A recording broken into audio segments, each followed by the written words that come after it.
Well, I have a different kind of book review for you today. This is a book that hasn't even come out yet.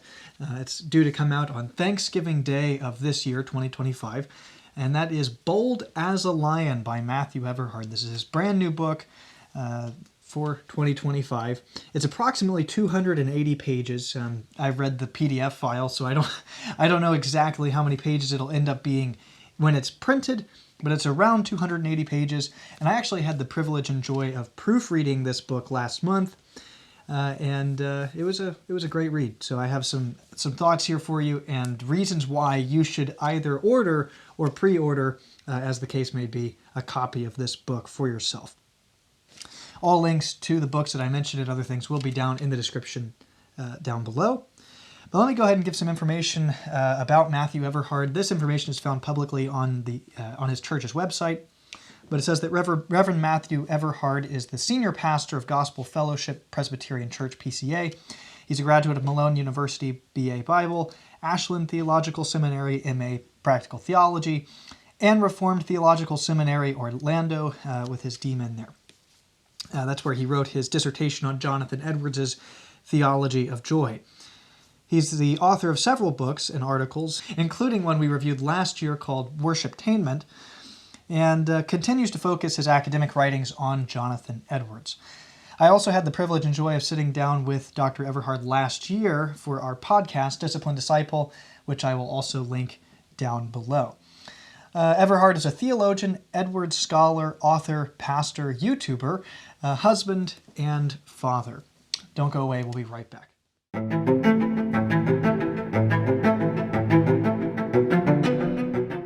If you're new, let me introduce myself. My name is Davis, and here on Petra Publications, I mostly just review Reformed Christian books.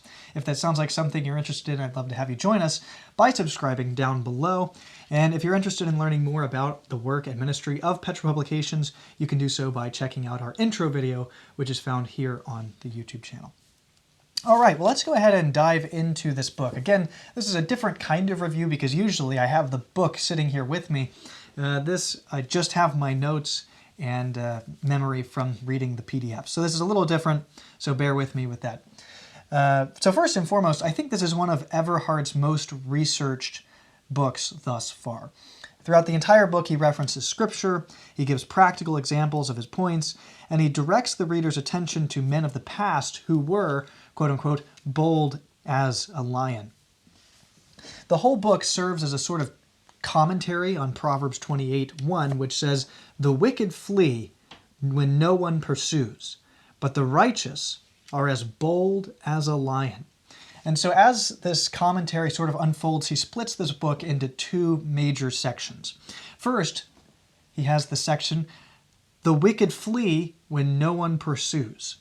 And then the second section is, "The righteous are bold as a lion." So that's sort of a dichotomy that separates the two sections. In the first section of the book, Everhard provides four extremely helpful categories for us to put our fear into.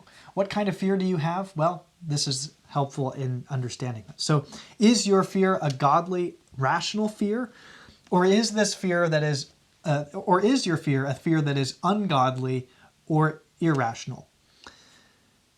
Everhard argues that all fear is either irrational supernatural fears, which is like things that don't really exist, things of your childhood like dragons and knights and things like that unfortunately don't really exist in the real world. Those would be irrational supernatural fears. Then there's also rational supernatural fears. These are things that truly do exist. Fear of God, fear of the devil, fear of hell, fear of angels. Rational supernatural.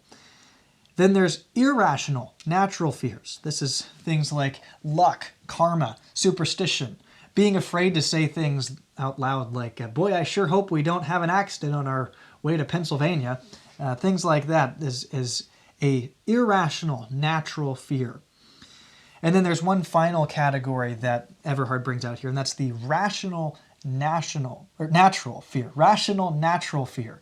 And that's the fear of man. A thing that it's rational to be afraid of, and it's also natural. If you saw a mob of people running towards you with pitchforks and knives, you would be afraid, and that would be a rational, natural fear.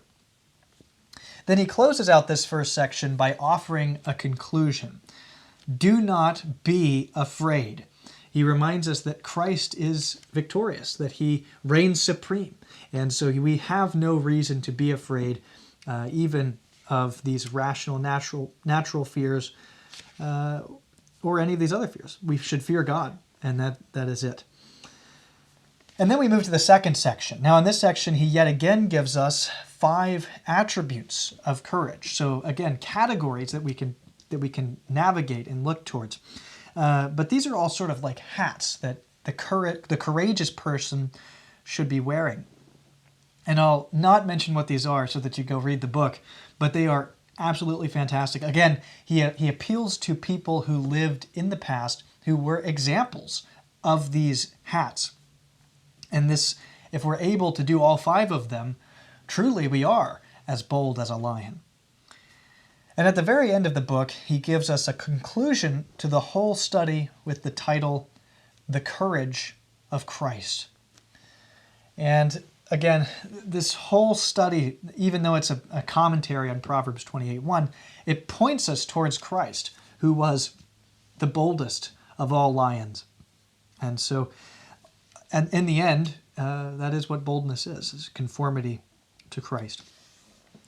Each chapter is paired with study questions for personal reflection or group study, which I think is an excellent inclusion in a book like this. It means that small groups and other church study groups can use this book as a resource to begin conversations, whether it's a men's group or just an overall church Bible study. I think it's an excellent inclusion. It gives you a starting point instead of looking through the book and trying to pick out questions to ask. It's engaging. It makes you contemplate and think about the materials that you've just read. And I just think that's also really helpful when you're reading it personally. Even if you're not with a group, you can ask yourself these questions. Have I fallen into irrational fears? Am I being bold as a lion? And then all in all, I think that this book is an excellent read, especially for men in our modern day, men who struggle to be bold in a time that really attacks the manness of men and encourages them to be sheep and follow along with what everyone else is doing. So I think it's an excellent book, well-timed on our modern era.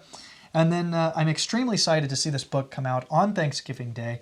And I highly recommend that you order a copy or pre-order a copy as quickly as possible. This truly is an excellent book, and I think that it will serve the church well as we consider what it means, again, to be bold, to be strong for Christ, and to stand up and to never let go of what we truly believe.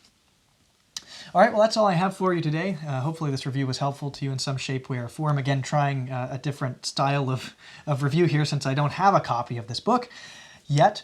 But hopefully you got something out of this review, and hopefully you order a copy of this book. That's all I have. Lord willing, I'll see you again very soon. God bless. Bye.